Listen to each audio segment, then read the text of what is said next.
and welcome back to the Reboot. I am your co-host, Jordan, here with some special guests along with my co-host, David Grunfeld. David, what's happening, player? Oh, so good, J-Babe. So good. Everything's good. I'm so pumped for this episode. It's been a long time coming. It's going to be great, man. I'm doing very well. Why don't you tell the folks it's definitely going down today. I know we're gassed up. It's 1-1. It's 1-1. You know, we've each won now an episode of the Reboot. The competitive juices are flowing. I feel like we're back on the outdoor courts at college. Our guest judge today can definitely relate to that one. Go Scott. You know, we're ready to just get down in the nitty gritty here, J-Babe. So with that, why don't you tell the people who's going to be over top of this episode today? Yeah, so we got a special guest today. We got one of my best friends, longtime friend from high school and college. He is a well-accomplished CEO and founder of his own nonprofit organization that is trying to save the world out there in Cleveland, Ohio. Hype it. Coming, and don't let me make this mistake, coming from Oakwood Village of Northeast Ohio. There we go. Hey. Our guy, the fighting Worcester Scott. There we go. Devin Cotton. Dev, what's happening, baby? What up? This has been a long time coming. I'm glad to be back and, doing this type of stuff with you all. I'm excited to get to, as David said, the courts of Richmond. Rich what? Rich man. Yeah. You better believe that, my friends. You have better believe that. That's for sure. I love it. I just want to jump in real fast, Jordan, just for some extra additional context here for our lovely Reboot watchers and listeners. In the first episode, when Jordan and I talked about starting this, we talked about this coming from hours and hours of he and I being in college together, and since college, just talking about the things that we love, the movies, the music, the art that we love. And we've been graced with two phenomenal judges up to this point in Billy and Aviva. Devin was absolutely a huge part of everything that we did in college and the joy that we got out of debating and yelling at each other and disagreeing with each other and having fun. So with Dev, when you said it's a long time coming, man, you absolutely hit the nail on the head. So I'm in addition to just wanting to kick Jordan's ass always, I'm especially excited that you're in the mix today. So it's great to see you, brother. And in true Worcester Scott fashion, Aviva did the same thing. When I asked Devin about this opportunity, Devin said, I'll do it for you guys. I love you. But I do want to point out that my talents could be used better on a different movie. That's what I'm like. I'm like, do I get to pick my own movie? How much space is there? And they're like, no, we got this. I said, Devin, I promise you when we do Hitch, we will have you back. But we need you this week for Coach Carter. So. All right, I got you. Yeah, I was about to say, let's reboot Hitch. And then I'm all in it. So Hitch is going to happen. We're definitely going to do Hitch at some point. And Will Smith is on a hell of a media tour right now. I think he's going on tour rapping this summer. So there's been a lot of Will Smith content recently. He's definitely rapping. Check out another piece of good people content in the Hit Cycle podcast where Bill and I are toying with the idea of maybe doing Will Smith as a prospect. So nice little teaser potential there. Cross promotional plug. Love it. All right, with all that, Jordan, get us into our topic and our movie that we're rebooting today. So if we haven't already spoiled it for you, we are doing the classic movie, the Samuel L. Jackson, Coach Carter. And so David and I, as you guys already know, have both done our own reboot version of Coach Carter. If you haven't watched the first couple episodes, the format's pretty simple. We will both do an elevator pitch, and then we will both present 3 acts of our reboot. Now, the reboot can be prequel, sequel, new drama series spinoff, whatever you want to do. Dave, how about you kick us off? I can't remember who started last time. Why don't you kick us off for episode number 3 with your elevator pitch? Yeah. So Devin, it's lovely to see you, looking phenomenal today as always. What an honor to be in the room with you. So we're gonna be looking at a prequel today of Coach Carter because it's such a great movie. It's so of the time, like we've talked about with our first two, and Samuel L. Jackson's character, Ken Carter, such an interesting person, interesting role that he kind of has in the movie, in the community, that he exists in. He's not always the most loved guy by everybody in that movie. So I'm like, what makes that man? Let's take a look back at maybe something that's going to take a little bit more of an insight into his story. So we're going to be looking at Coach Carter, Ken Carter, during his run to becoming the all-time assists leader at Richmond High, Richmond, all the way to a potential state title run, the end of his senior year, and all of the drama, intrigue, and strife that comes with existing in Richmond, California in the mid to late 70s when this is going to be taking place. So with that, we are going to be looking at Richmond Rising today as a title. I'm intrigued. I'm intrigued. I like. Alternate title, Carter, but that's not as cool. I like Richmond Rising more. We're going to go with that one. The more Samuel L. we got, the better. That's right. That's right. All right, so I'm going to do a reboot first, and I am creating a drama series spinoff. Nice. All right, so this, my reboot, my presentation is going to be of the pilot episode of this drama series reboot. All right, and so my elevator pitch goes like this. In 2005, Samuel L. Jackson gave us the classic film Coach Carter, where he taught all of us about the value of education. In that movie, Richmond High lost in the playoffs to the one and only Ty Crane. I always wondered, what happened to Ty Crane? Well, this new drama series is here to answer that question. This show is titled Junior, and it's a drama series that follows Ty Crane Jr. as he navigates life as a rookie in the NBA while being the son of former high school phenom Ty Crane. This coming-of-age drama will feature some of your favorite characters from the original movie Coach Carter, while also introducing a slew of new and up-and-coming stars. Think Coach Carter meets All-American, with Junior becoming America's new favorite athlete. Love it. I'm excited. So my mind already goes to with the series spinoff. Like, if I don't know if this is too much, and I could be, correct me if I'm wrong, if I'm supposed to do this as a guess. But Ty Crane is based off Tyson Chandler. It is. Does Tyson Chandler get a little love in there, get a little nod in the moment here? He doesn't, but I did think about that. The good and bad thing about having you on this podcast, Devin, is you're probably the only one that knows that. I was going to say Hornets legend, Tyson Chandler. Oh yeah, right? dude. We could have had anybody else on there, and they wouldn't have got that. So I did know that. I did research that, and I remembered that as a kid. Like, oh, okay, I remember that story. But no, there's no Tyson Chandler. This is just a drama series about Ty Crane Jr. Okay.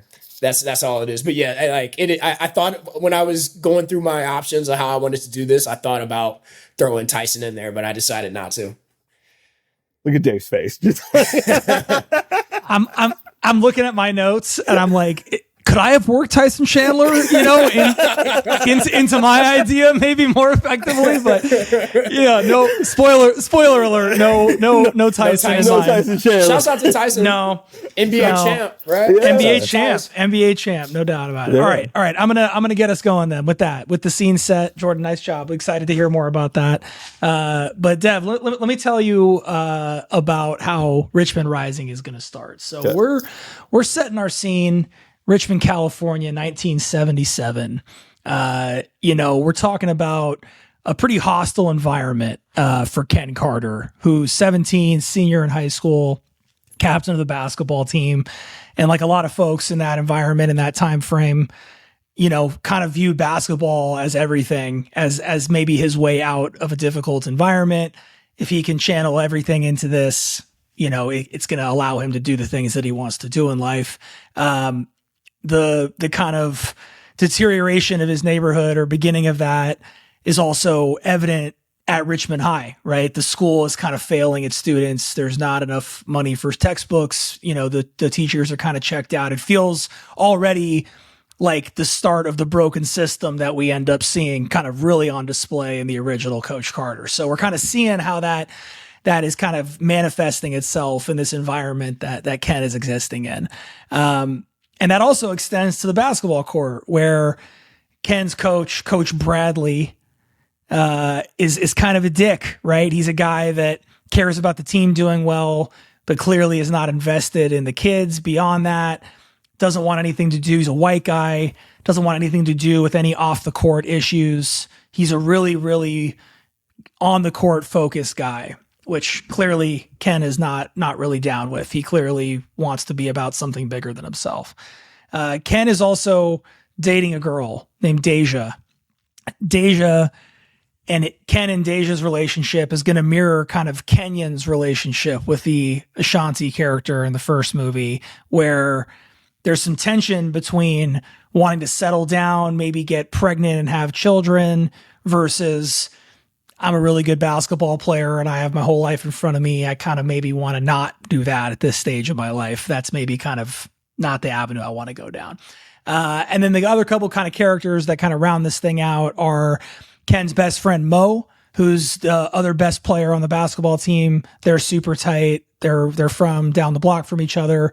Mo is super popular, ladies' man, but we see from the beginning of the movie, as we start to see them in practice and hanging out together, Mo's a little bit more open to the street life. He's a little bit more open to getting down with some stuff off the court that up to this point, Ken is kind of like pretty not into that. He's very, very focused on his playing career. So with that doesn't mean that everybody loves Ken, because like we see in the original movie, his leadership style can rub some people the wrong way. He's borderline obsessive about basketball, wants to hold all of his teammates to the same standard that he sets himself to, which, while kind of breeds some resentment with the team, leads to success. We see in this first act of the movie, Richmond basketball can put on a show. All right. Ken and Mo can absolutely cook when it's time. So they start to build a successful season. And as they're building this, Ken's just dropping dimes left and right, racking up assists through this run. Yep. Thanks, Jordan. Just building off some of the elite basketball scenes that we get in the first Coach Carter. Yeah. We see a nice little montage of Richmond's success. But as that success is coming, we're starting to see that Mo is starting to slack off a little bit more. He's starting to get involved in some of the street shit a little bit. Deja's really ramping up the pressure on Ken. She really wants to have a baby. She really wants to settle down right away. And even though things are going pretty well and the season's going the way Ken wants it to go, we start to feel this tension just start to build towards the end of Act 1, when it's really about to pop off as we get towards the end of the regular season. Okay. That's our first act of Richmond Rising. I'm feeling it. I love it. Yeah. We're building. Heavy build. Slower build. Slower burn on this one for Richmond Rising. Sure. Yeah. Get comfortable. That's right. Settle in. Shouts out to Ken Carter. Ken Carter. So Dave, I'm gonna steal a little page out of your book, and we're gonna do a little casting before we get into Act 1. I love it. All right. So Junior is a fully star-studded cast. All right. So playing Ty Crane is Sidney Faison, who reprises his role from the original Coach Carter. Ty Crane Jr., a.k.a. Junior, is played by Jonathan Davis from Outer Banks, if you guys aren't familiar, which I know Devin isn't. I am. Great pick. Yeah. Yep. Trisha, who plays Junior's mom, is played by the one and only Lauren London, a.k.a. Nunu. Junior's agent, Nate, is played by Miles Teller.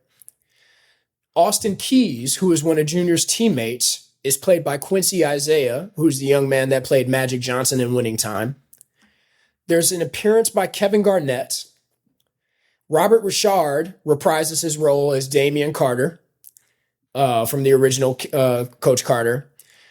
There's a teammate of Junior's named Kayvon, who is played by Armando Bacot from UNC, who's done a little acting. Chelsea, Junior's girlfriend, is played by Chloe Bailey. And rival basketball player D'Angelo Black is played by Caleb McLaughlin. All right, so there's a little casting before we get into Act 1. Okay, now Act 1 begins with an opening montage from Junior. All right, so Junior kind of takes us back to the end of Coach Carter, where St. Francis beats Richmond in the California State basketball playoffs, right? And so after St. Francis beats Richmond, they go on to win the California State championship.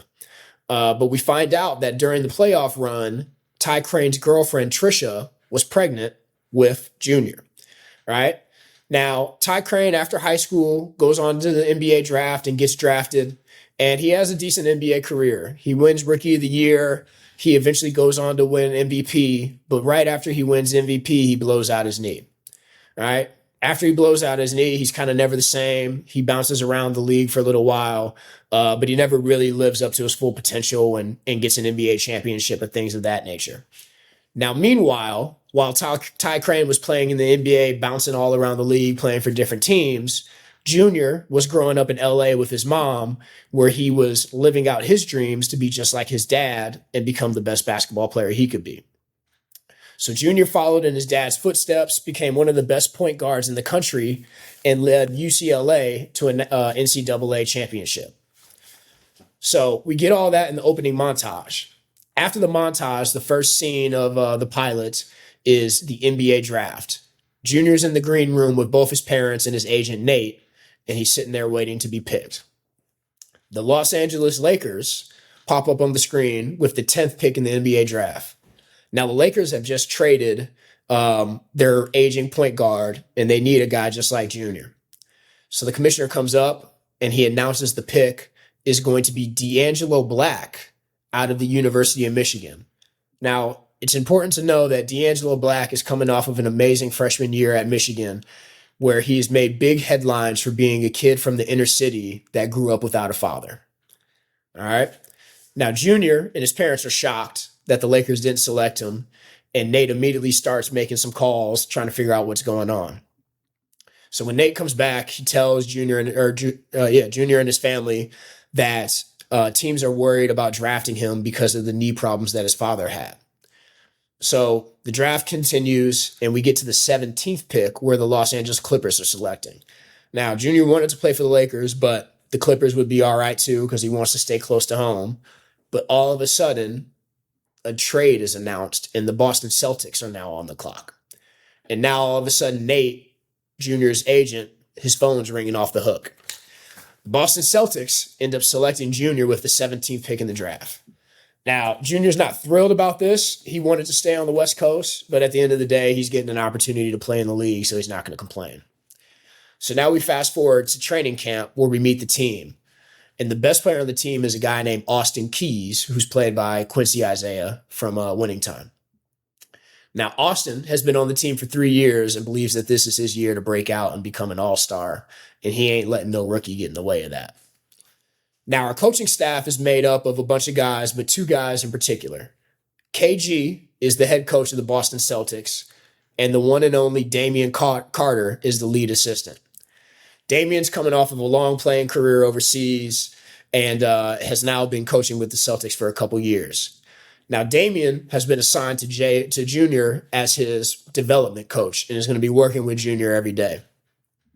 During camp, we also find out that Damian was the main person in the Celtics organization pushing for the Celtics to trade up to get him. He knows what Junior is about because he played against his dad in high school. So we get to the season, and early on in the season, Junior's not getting a whole lot of playing time. He's buried on the bench. He's going back and forth to the G League, playing for the Maine Red Claws, and things aren't going his way. Now, the Celtics aren't playing well either, but our guy Austin Keys is putting up big numbers, and it looks like he's going to be an all-star, so he's okay with it. So Junior calls his dad and just asks him for a little bit of advice, and his dad's like, look, man, hang in there. But Junior can tell while talking to his dad that something's off. There's something going on with his dad, but he won't say it. But he tells him, hey, man, stay the course. You'll be okay.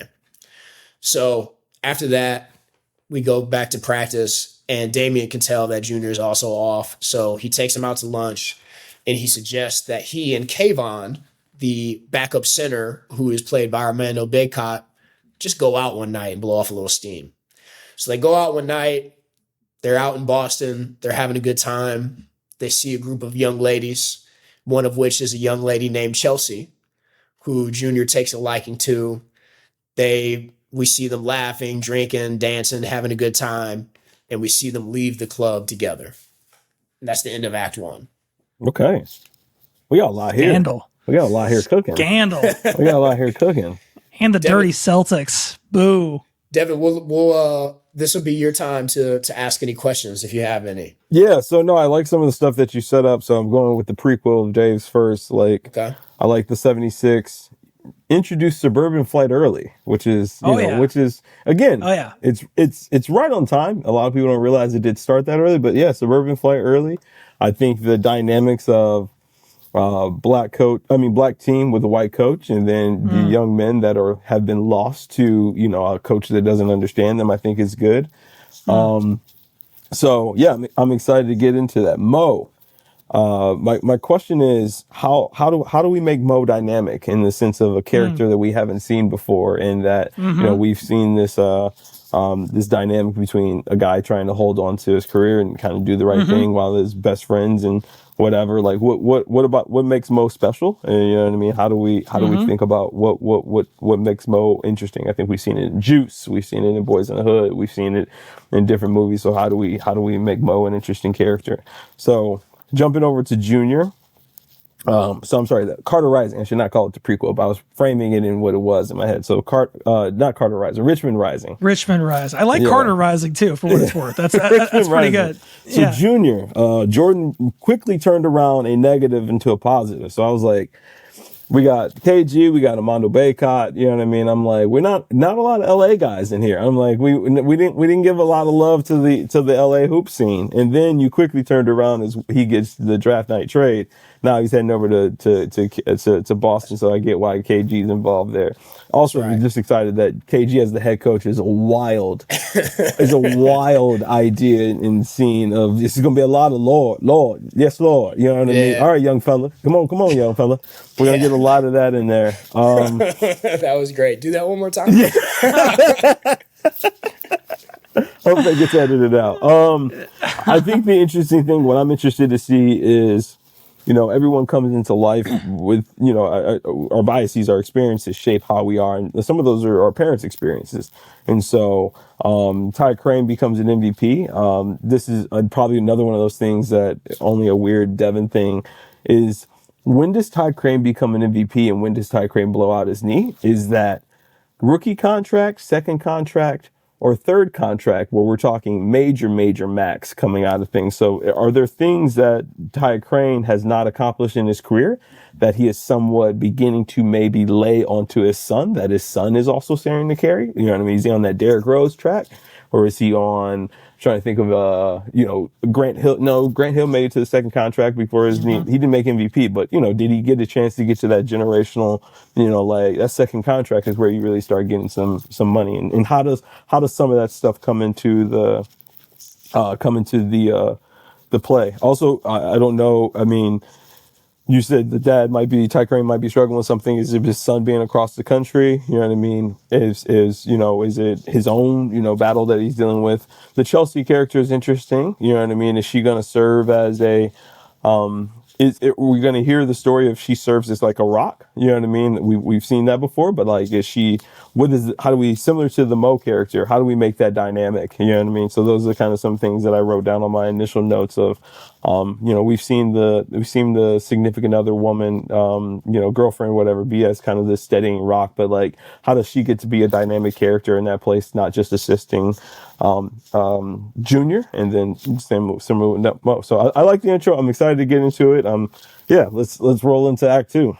All right, Dave. Any comments? No, I love it. I'm gonna address the comments as we get into Act 2. Great comment. Same with me. A lot of your questions are going to be answered. Okay, so getting into Act 2, Devin, great questions. So two things. So firstly, I think the call out of like, how do we make Mo different or interesting? Like you said, like lots of examples, Boys of the Hood, Juice, etc. Lots of talented athlete, being tempted by the street or some version of that. And I think my thought on that was, even though he's kind of a ladies' man, he's big time, giving him real stakes at home, like having like a younger sibling or siblings or real responsibilities that he's trying to figure out And so like that street life is more necessity that then he also kind of like is good at, or, you know, kind of gravitates towards, as opposed to just being more of like I want to just cruise the street, you know, and kind of like waste my talent. So that's important context. And a character I forgot to mention in Act 1 who's important is this character of, I'm calling him Curtis, who is going to be an assistant coach on the basketball team, who's a recent Vietnam vet who just came home. You know, we're in 76, 77 Vietnam, you know, it's still very much kind of that era. So he's still very much feeling the impacts of being a veteran, but also has a lot to give to the kids. So he's kind of like working through his own mental trauma as the team is kind of existing. So with that context, as we get into Act 2, the season is going well. The team is undefeated. Ken is playing well. Things start to unravel a little bit. And that starts with his relationship with Deja, where Deja kind of ratchets up her point of view from being like, I'm thinking about some of this stuff, to you need to commit to me in a way that I can see you're really committed to me in the long term, and you're not just going to leave me one day, which is a valid point of view. But Ken is really hyper-focused on the season, doesn't really want to engage with that, kind of leads to big cracks in their relationship starting to form, questions about whether this is really going to be a long-term thing for either of them. As that's starting to happen, end of practice one day, Curtis sees that Ken is kind of struggling. He's staying after for extra work, but he's kind of angry as he's doing it. He's not really having a good time and loving the game. So he talks to him. He opens up a little bit about his experiences in Vietnam, opens up a little bit about his life experience, about how even though this thing right now, basketball, feels like the most important thing in the world, there's always something bigger to be focused on. There's more life to be lived than just on this court right here, which Ken hears. You know, he hears that. Even though he's angry and he's in this kind of interesting state in his life, he hears that from Curtis. Yeah. So as things are going, the team continues to succeed. They qualify for the state semifinal game. Everyone's hyped. Ken's having a great season. Mo's having a great season. 2 days before the state semifinal, tragedy strikes. Team is in the locker room, ready to go out for practice. Coach Bradley comes in and kind of callously tells the team that Mo has been shot and killed. And this immediately takes Ken into a different headspace. He doesn't kind of starts to spiral before what he thinks is about to be the biggest game of his life. The team reacts the same way. Everyone starts to freak out. His leadership style is called into question. If he had done more to help Mo stay closer to the team and not get drawn into some of that street stuff, maybe this wouldn't have happened. We really see Ken kind of confront everything about his life. Things are falling apart with Deja. He doesn't know what's going to happen now that his best friend has been taken away from him. It's really kind of a crisis for him to decide what type of man he's going to be and how he responds to situations like this. Coach Bradley insists that the team plays through it. But Ken, after a lot of soul searching, decides that the team needs to prioritize Mo, and decides that the whole team needs to go attend his funeral. And if that means that they miss the game, then they miss the game. And after making this decision, the team, the school, saw what he was doing, petitions to have the game postponed, and it's granted. So they find out that the team is able to attend the funeral, honor Mo in the way that he needs to be honored, and they still get a chance to go play, to go be in the state championship. And this process of Ken stepping into his leadership role, the team rallying around him, the school rallying around the team, it starts to begin this shift. We start to see what Richmond Rising is actually about, which is community, support, people having each other's back, and really being on a team together on the court and off the court, which always sounds cheesy when you say it, but we're going to have top-notch direction and acting going on here. So this is going to be done beautifully. And that includes kids on the team going to their classes, taking their school a little bit more seriously, teachers in turn being more engaged with their students. We see the ripple effect of all this starting to happen. We also see Curtis and Ken's relationship develop to conversations going beyond basketball, saying, what do you want to do with your life? What's interesting to you? What do you want to go do? He doesn't know yet, but Ken really starts to think about, there might be a time for me after I finish playing basketball, even if I'm going to be the greatest player ever. So as we start to build into Act 3, we see that the state semifinal game is won in dramatic fashion in honor of Mo, and Richmond is going to be heading to the California State Championship game to take on the one and only, Jordan, drawing from yours here as well, St. Francis, in a preview showdown of what, of course, we will see in the original movie, but the old school version, with Ken leading a heartbroken but resilient team that will be playing in honor of his best friend as he navigates his relationship with Deja potentially falling apart and figuring out what he's going to do with the rest of his life. End of Act 2. R.I.P. to Mo, man. Dave, yeah. I want to congratulate you for joining me as someone to kill a character. I killed Rashad's parents in the pilot episode. It was tough. It was tough. It was tough. Yeah, I would suggest you guys go work that out somewhere. Yeah, you probably need to. Go talk to someone, but it's just one guy's opinion. Listen, we're all having fun here. All right. We're all just spinning stories, and Mo, look, he was a victim, it was tough scene. Like I just said, Dev, look, he was a good kid, he was trying to do the best by his family. He got caught up in some bad stuff. Ken feels guilty, but there's certain battles that, you just can't win in life. You gotta just put the pieces together after it happens. So, excited to bring it home in Act 3, but Jordan, take us into Act 2 of our series here. For sure. Real quick, just to address some of Devin's questions. Yes. I would say the one question that won't really get answered throughout the story, is Chelsea. Chelsea's role is minor in the pilot episode, but again, this is a drama series. So Chelsea's character is going to have some time to build, but we won't hear a ton from Chelsea. We just wanted to give Junior a love interest. We wanted to mix it up a little bit. Everything else is going to be answered here in the next 2 acts. So let's get into it. Act numero dos.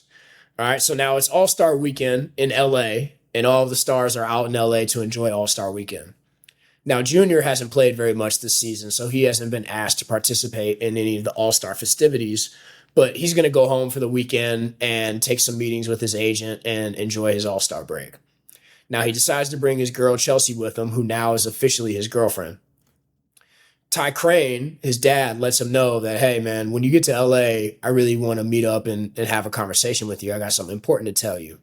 But Junior's not trying to have any of that. He's trying to party. He's trying to enjoy All-Star Weekend. He'll catch up with his dad when he gets time. So when he gets to LA, his agent Nate gives him a call and tells him to invite his parents and Chelsea out to dinner. He's got an endorsement deal that he wants to present to him over dinner. So Junior invites both his parents, and his dad actually says he can't make it. He's got some other business to attend to. So Junior, Chelsea, and his mother all go to this restaurant to meet up with Nate for this business meeting. Now, when they arrive, Nate announces to Junior that there's a Japanese shoe company that wants Junior to be their first basketball athlete on their athletic line. Now, Junior's actually a little disappointed by this news. Junior has always dreamed of being a Nike athlete, just like his father. But Nate pleads with him and lets him know, look, man, this is the only deal that you're going to get right now. Nike's taking their pick of the litter from this year's draft class, and you're not one of the guys. Now, while they're at dinner, they see D'Angelo Black, the point guard from the Los Angeles Lakers, coming out of a private room with a group of Nike execs and his agent. Now, D'Angelo is having a great rookie year and has become the star point guard of the LA Lakers and is the favorite to win Rookie of the Year. And not only that, but there's rumors going around that Nike is interested in signing D'Angelo Black to the biggest deal since LeBron James in 2003. Then all of a sudden, out of that same room, Ty Crane and the CEO of Nike walk out together. Junior and his mom have no idea why Ty Crane would be in a meeting with D'Angelo Black and Nike and not with Junior when he has a meeting as well. So Ty sees Junior and his mom over at dinner, and he knows that he's got to go over there and talk to him. So he grabs Junior and his mom, he pulls them to the side, and he explains to them that while they were at the draft, he recognized D'Angelo Black's mother at the table. D'Angelo Black's mother is a girl that lived in Detroit while Ty Crane was in the NBA, and they used to get it on whenever he was in Detroit. So D'Angelo Black's mother explains to Ty Crane that he is D'Angelo Black's father, and she never said anything because she didn't want to ruin Ty Crane's image while he was in the NBA. And that is the end of Act 2. Boom. Bum, bum, bum. Baby mama drama. Straight to here. It. Got straight to it. Wow. Yeah. That's deep. It's deep. So now we've got D'Angelo Black on the Los Angeles Lakers, who is Junior's long lost brother. Yeah, it's interesting. So we create this dynamic with Junior in the show Junior of that.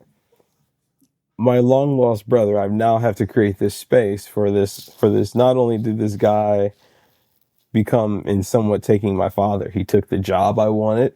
He's taking the shoe contract I wanted. You know what I mean? Like, and not only is it just like a rival that I'm going after on the court. This is someone that's now embedded in my life in a permanent way. So, yeah, that's heavy. You know what I mean? And how does Junior handle that? How does Junior get down? I mean, this could be answered in Act 3, but I'm saying, like, how does Junior, what does this serve as like a catalyst? And I think we're both what you all both have outlined is that we're at the catalyst point. We're at the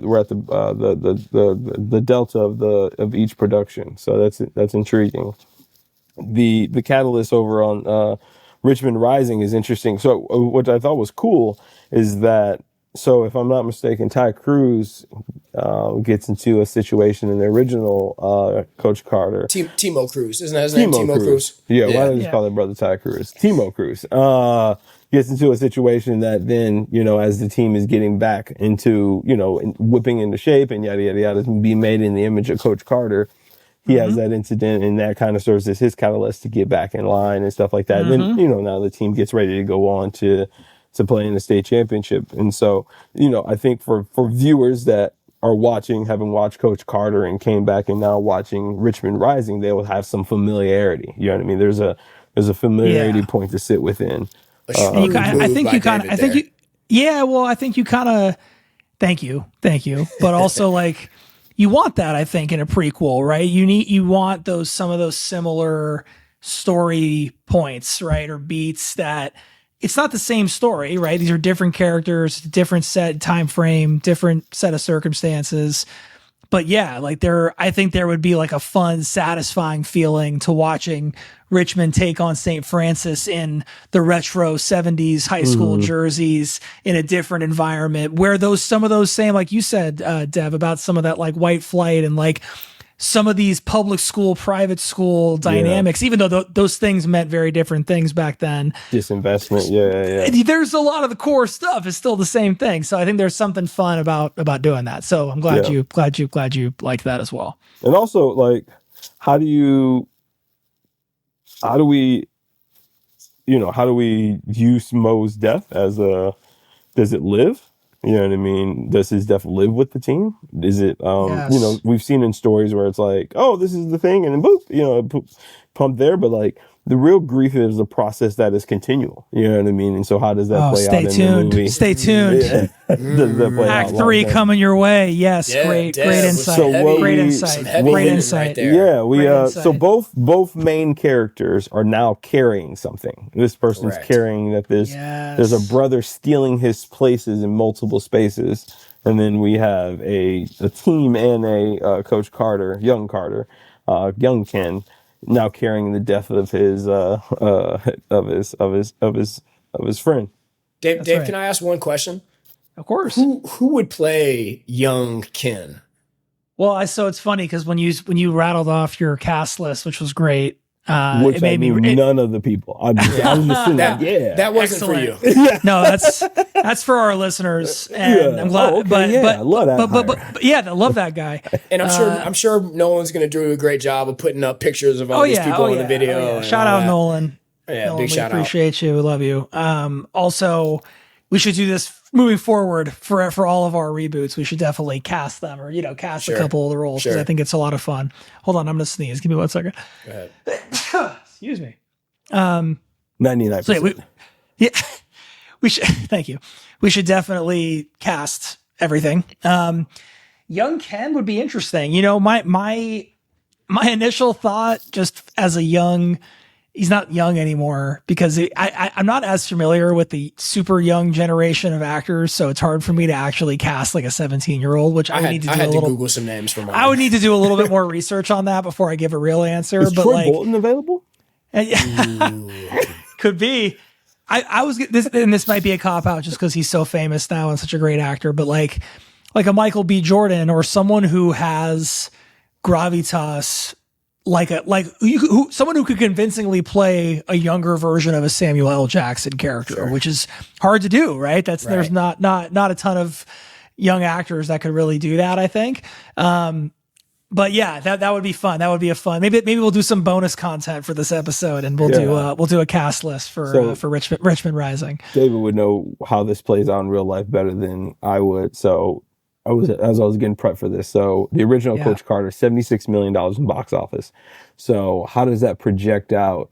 And maybe in you all's casting decisions of like, I don't know what $76 million means in today's term, or how like a movie exec, I guess I'm that guy, would be like, okay, so $76 million in 2005 projects out to be this. So therefore I'm willing to advance you, whatever. Can you afford a Michael B. Jordan off of a, no, it's a great question. Coach Carter? I don't know what $76 million means in movie terms. Yeah. Well, first of all, this is a fun reboot unique thing where normally the movie executive would not be asking the people pitching the concept how movie funding works and how box office numbers work, but this is how we do things here. Just curious. Just back in the napkin. You got any ideas? If you guys had any thoughts, educational for our listeners. If you had any thoughts, and without diving into the nitty gritty, having not been a movie executive myself, but having been an actor and a creative for a long time. So $76 million in a box office in and of itself doesn't really mean anything. The important things to consider are how much did it cost to make the movie, right? What was the budget to go make the movie in the first place? Because then they recoup, Yeah, if the movie costs $10 million and you made 70, so you made a lot of money. That's a good movie. Or, that's done well. It's also important the era, obviously, like inflation, when you're talking about numbers that big, can have a really big, like $76 million would be significantly more right now in 2025 money. Later, and it's also, like who's producing the movie, like what studio, is it a big studio movie? Is it like a 20th Century Fox production? Is it like a Paramount Studios production? Or is it like, more of like an indie movie, or, something that's not being funded by a huge studio. So there's less budget available for like a star, like you're saying. I say Michael B. Jordan or someone like that, because when Coach Carter was made in 05, sorry, I forgot. Samuel L. Jackson is an A-list movie star, and he was the lead in this movie. So this was a big studio movie. I don't know I didn't look up the exact budget of this, but like, it's a great call out, because when you're making a big movie like that, half the overwhelmingly the thing that's going to get the most butts in seats is having a recognizable star, because that's what people go to the movies for a lot of the time, is to go see movie stars that they love or have heard of before. So it's often worth that investment, where maybe you're paying a fifth, let's say, of the overall budget of the movie to one person. If that one person is going to actually sell all the tickets to the movie and make those $76 million back for you on the back end, it's well worth that investment. So that's a very, very simple dummy version of looking at it, I would say. So let's just say we got the budget. You got the green light. You're a big studio executive. You got the power of Hollywood at your disposal, I would say. Yeah, quickly. It's a MTV film with production, co-produced with Tollin and Robbins Productions and distributed by Paramount Pictures. A $30 million budget with a box office of $76.7 million. So they more than doubled their more than doubled their money back, right. which is definitely good. And I would say in today's climate of making movies, that would, it's about like a historical thing, even though we're rebooting it, that would garner a sequel, right? Or that would garner a studio or someone making a movie being like, people like this. There's something here. We should be doing this again to make more money on this. Fast and Furious 37 coming out this fall. Exactly. You know what? As long as people keep streaming and going to go watch those, they will continue to make those until Vin and Co. Oh yeah, why? I mean, it's printing money for those folks. So anyway, that was a nice little great question, Steph.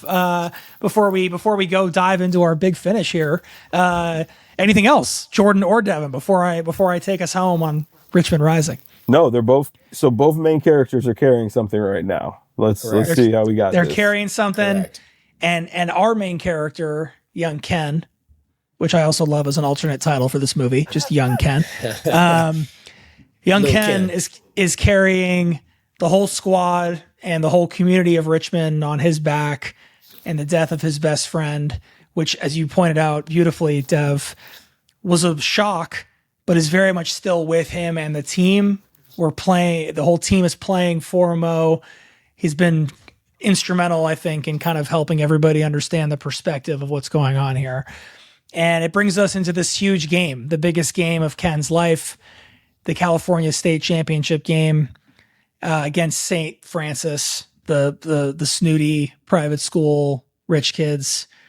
Like we just said in the break here, we already see some of these class divides. We see there's tension beyond just the game already happening in this game.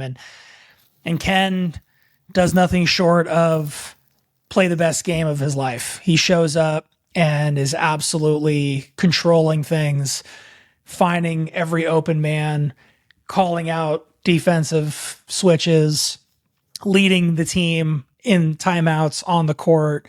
He's doing everything that Richmond needs him to do, and they're battling. It's back and forth. And we finally get down to the final play of the game. Richmond's down 1. Ken has the ball in his hands, everything you could ever want to finish a perfect season. Ken takes a pick, sees a shot start to open up with a defender closing on him, looks out of the corner of his eye and sees his teammate open in the corner, makes the right pass to his open teammate in the corner. Shot goes up, ball rims out.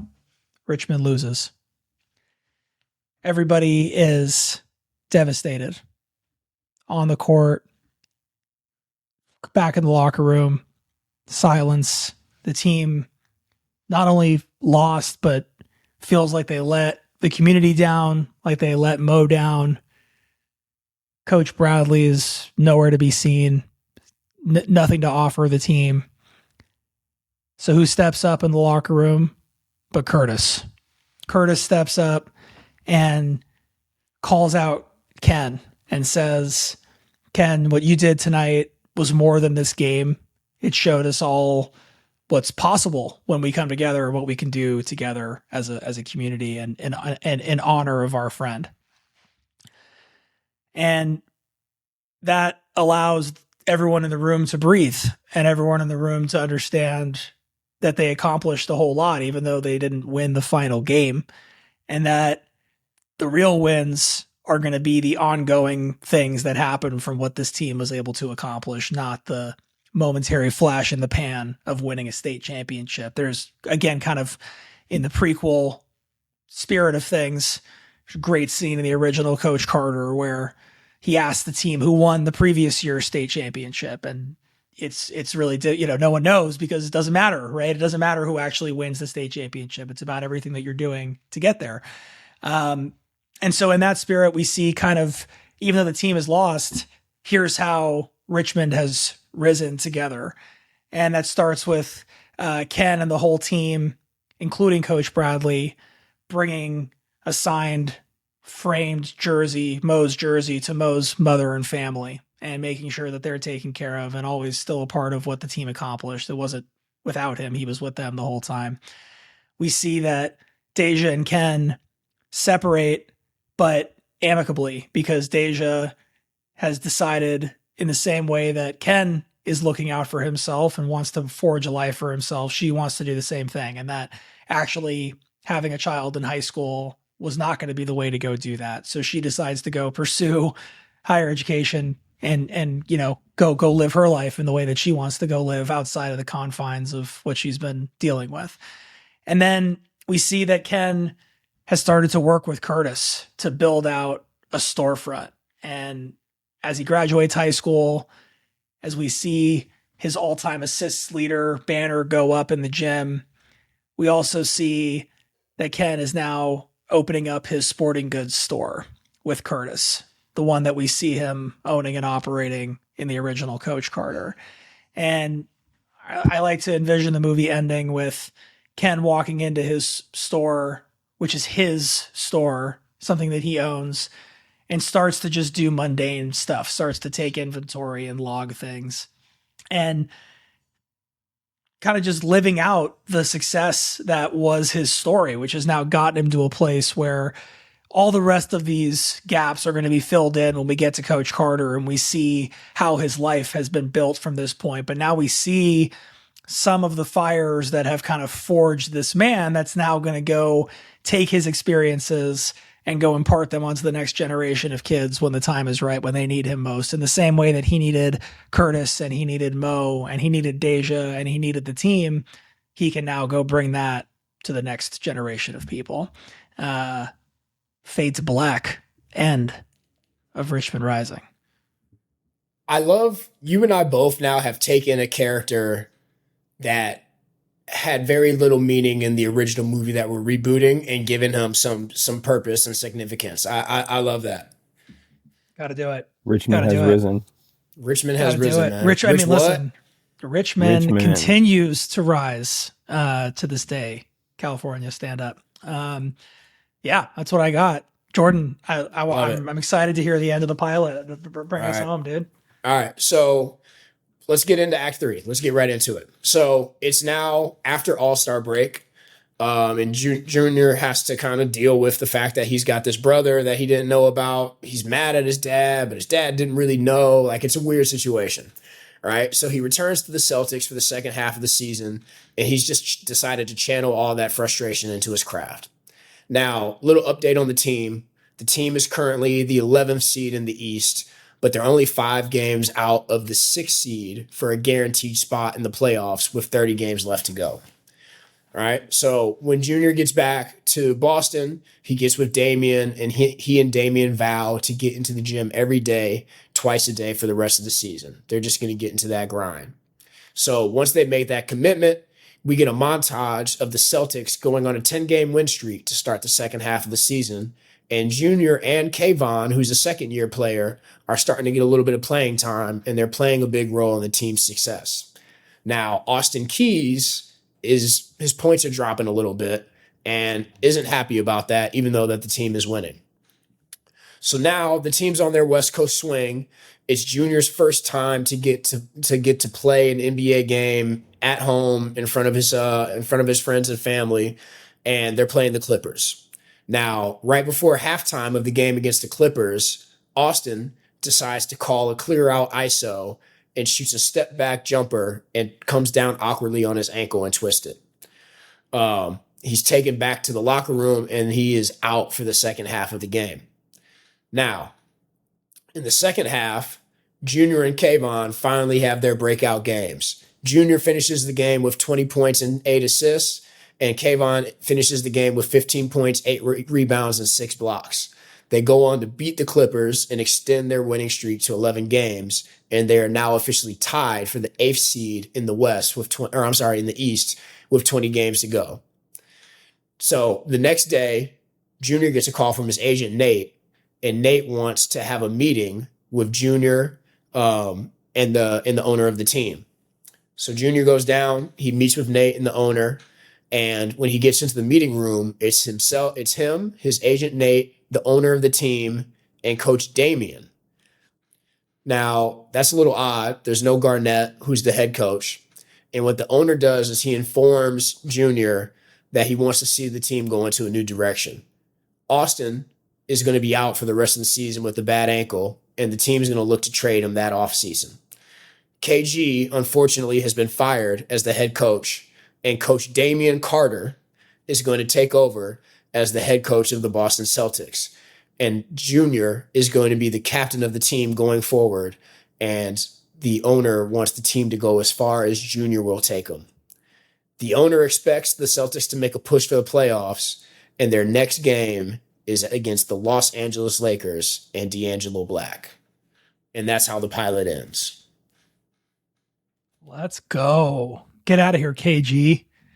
I had to do it to my dog ticket, man. One episode. You didn't kill anybody in this episode, but that's pretty close. But I fired KG, but now we have officially Coach Carter as the head coach.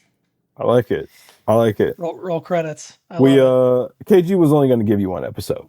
Right. Exactly. You can only talk about budget. You can only afford one episode. KG was like, "Hey, I got you about 5 scenes, and I'm out." So we got Ticket Up out of there. We were going to be asking a lot to get KG to act for an entire season of a TV show. So he's better off suited talking shit with Paul Pierce on KG Certified. Yes, Lord. Let's go. Yes, Lord. Yes, Lord. I just want to say, I just want to call out, Dev, before you give us your thoughts and decision. I really appreciate the full stat lines you provided right there, Jordan, on that. You gave us boards and blocks and fucking everything, dude. That was a good game. This is how he impacted. That was like a box score. We got a full box score right there. That was incredible. Plus minus is the only thing I'm shocked. Plus minus, plus minus. Yeah, if we could get efficiency ratings, we'll get there. But we didn't throw turnovers in there. But no turnovers. Usage rate would be helpful. That's what I meant. Usage rate. Yeah, usage rate. Right. All right. So. That was awesome. Thank you, Jordan. I would watch that, definitely. Dev, give us your final thoughts. Walk us through what you're thinking, and then give us a decision when you're ready. Okay, so Act 3. I think this is subtle. Really, really subtle. I should probably be in the camera. This is subtle. That Ken is a point guard. But Ken is a non-scoring point guard, it seems to be. So what it kind of gives as like a background, subtle nod to his greatest skill is not being the guy, but being a platform for others to succeed, which also, as I said in Act 2, gives a nod to and touch to him being this, like, in Coach Carter, he doesn't go on, and as you denote and noted, that he goes on to, opens up a store and everything like that, but he doesn't go on to have this stellar career. He goes on to George Mason, gets his college degree, yada, yada, and plays there, but he doesn't go on to become a superstar. And so his best skill as a man is what we're kind of talking about now that the basketball career is going into the next space, he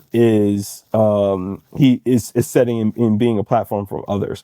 Additionally, it kind of gives a nod. So he passes the ball to the guy, I'm assuming in the corner, swings it to the corner, best shot you can get. And he misses, and the guy misses. Yeah. Shouts out to Magic. But I think it also gives a note to like what it means to be a person committed to Richmond, in a city that's dealing with disinvestment. Is that every time you pass the ball, every time you pass an opportunity, every time you kind of make that investment, they're not always going to work out.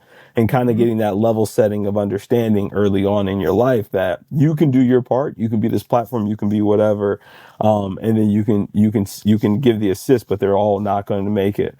I feel like I can give. Oh, also the unlikely hero I think was a good nod because this character has kind of been recurring and kind of to me gives like a nod to Winning Time and how Winning Time brought Pat Riley on to becoming the head coach, or how they articulated that Pat Riley came on to being head coach. It's almost not like a character who was a dynamic actor and A-list actor, but like he was kind of just coming along and just in the story the whole time, and then now he has this moment to rise into this stage.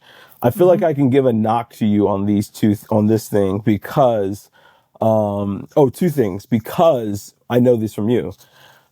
St. Francis versus Richmond in the state championship would put 2 Northern California teams in the state championship, which is not accurate to California basketball, California athletics. if we're going to go there, let's go there, because I was simplifying it for our non-California audience. But if you really want to get into the nitty-gritty of this thing, California's huge, right? So you don't just have one state championship game. There's CIF, which is the California Interscholastic Federation. For us. And CIF is broken up regionally. So depending on the sport, there is sometimes not a statewide championship for different high school sports. St. Francis, you are correct. The overall point is correct that St. Francis and Richmond would probably not end up squaring off in a full CIF final. However, it's not impossible, and it does often happen that the CIF final is between California teams of the same region. So you're right. Way to split hairs right there, Devin. Yeah, but listen. He's the judge. You get to do whatever you want. But I just want you. I'm only saying this to say that did not come from not knowing. It just came from me making the conscious decision to simplify it. So I got one. Note addressed. I got one like that for Jordan as well. I'm sure you do. Split those hairs, baby. Split them. There's Jordan and I watching All-American, watching the game and shows that we really enjoy. We always, or any movie that has like sports in it, it's like you need one person that knows sports in the writer's room just to give a little like, hey, there's a subtle nuance there that you just you're throwing out that we got to work on here. So Devin, I'm gonna cut you off real quick. As I was writing this, I got ready to trade Austin Keys after the All-Star break, and I was like, Devin won't let me do that.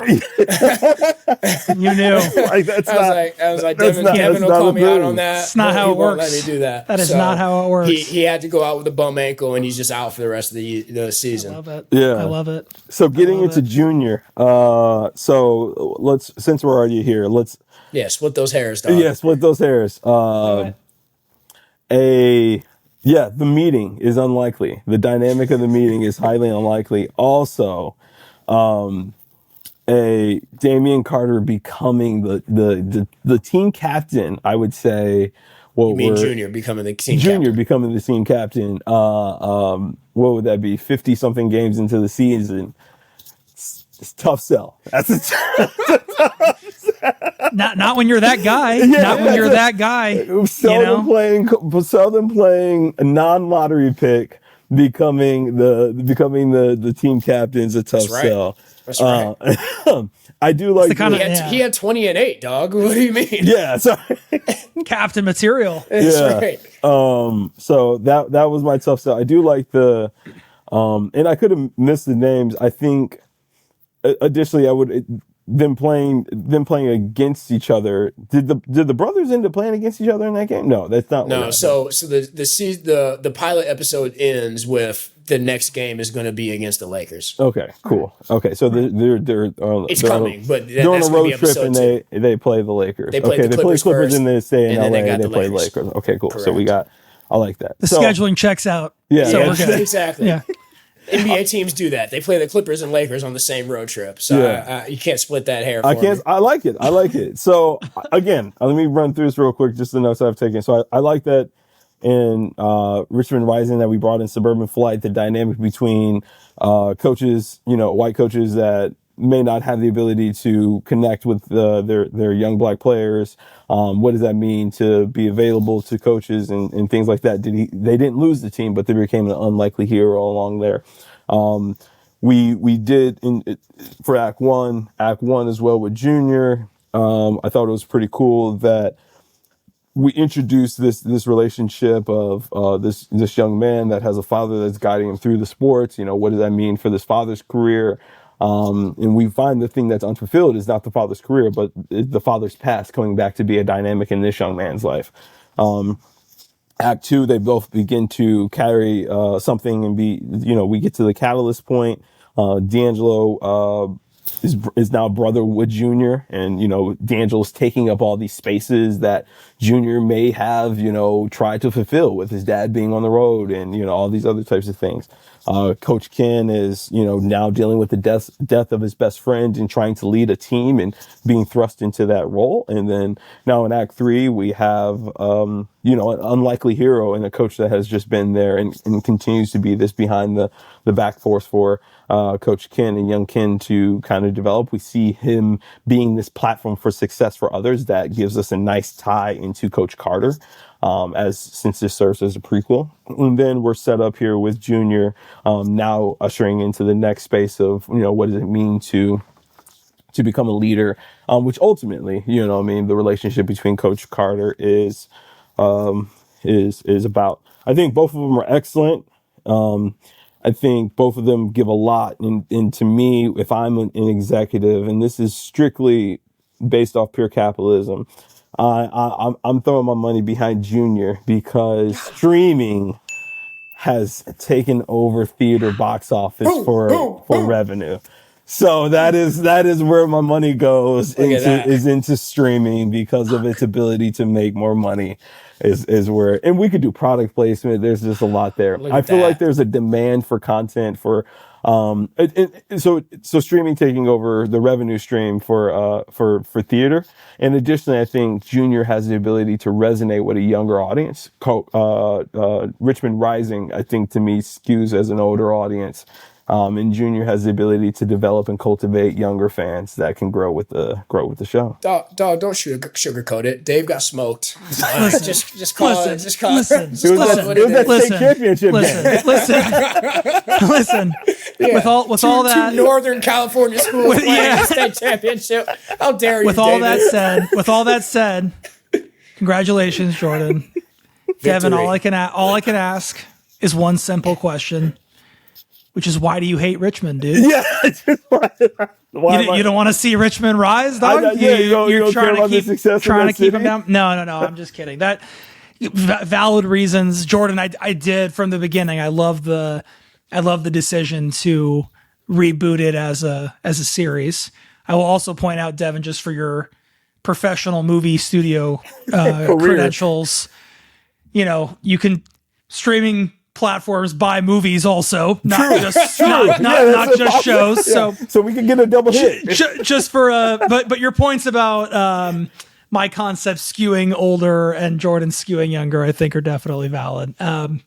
But yeah, Jordan, all I can do is tip the cap, my friend. It was a good really, really nice idea. Well executed. And appreciate Jeff, thanks, it, dude. As always, this was fun. Your thoughts are great as always, dude. This was fun.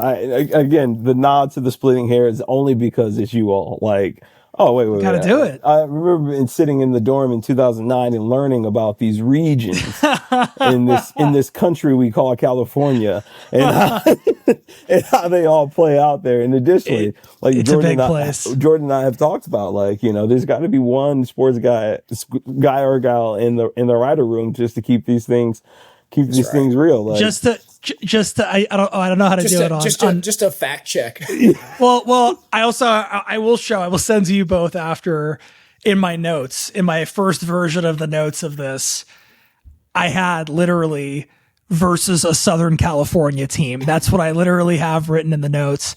And then as I was going through a couple versions of it, I was like, it'd be fun to, do what we talked about with the prequel. And it bit me. It bit me right in the ass. It bit me right in the ass. That gave you the L.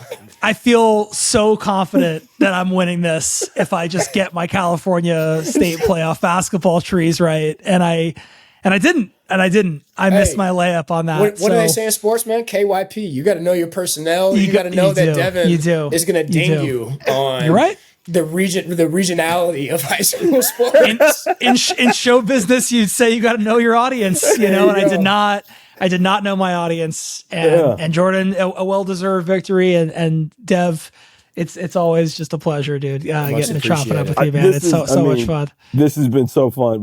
We've been on here however long, but we could probably go forever. Watching the other ones, it's like, okay, now I'm in it. It's actually really fun just being in it and doing it and really taking the notes. And I saw Billy take notes. I was like, I should probably do the same thing. Like, there's a lot to remember. That's right. Aviva doesn't need to take notes. She's got it all up top. She's just smarter than all of us. us. Yeah, she's in a different stratosphere. Very correct. Very correct. But no, this is super fun. Jordan told me we can't reboot history, but you know, the rom-coms, you know what I mean? Like, throw your boy in there for that. It's not that we can't reboot history, Devin, and like we may have to cut this part, but you want to reboot slave movies, right? And I'm like, dog, I just don't know if we want to touch that. And if you do, that's going to be a 2-man show probably. And I'm going to be like, yeah, we're gonna slavery bad. Yeah, like not a fan. Yeah. We don't support that. We don't. Or some shit. Like, guest host. Yeah, guest host. So that's funny. That's funny. Well, anyway, the descendants of Harriet. Yeah, exactly. I just don't know if we want to touch slave movies, dog.